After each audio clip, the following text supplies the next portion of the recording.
If you suspect that your Google account has been compromised due to suspicious activity, it's important to act quickly to regain access and secure your account. Follow these steps to recover your account. Step 1. Visit the Google Account Recovery page. Go to the Google Account Recovery page by entering the URL in your browser. This page will guide you through the process of recovering your account. Step 2. Enter your email or phone number. Input the email address or phone number associated with your Google account. Click Next to proceed to the next step. Step 3. Verify your identity. Follow the prompts to verify your identity.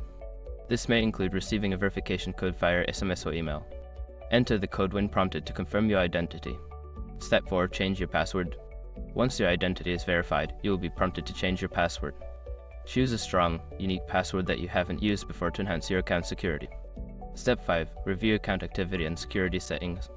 After regaining access, review your recent account activity and security settings. Check for any unauthorized changes and enable two-factor authentication for added protection. By following these steps, you can successfully regain access to your Google account and ensure it is secure from future threats. Always remember to keep your account information updated and monitor your account regularly for any suspicious activity.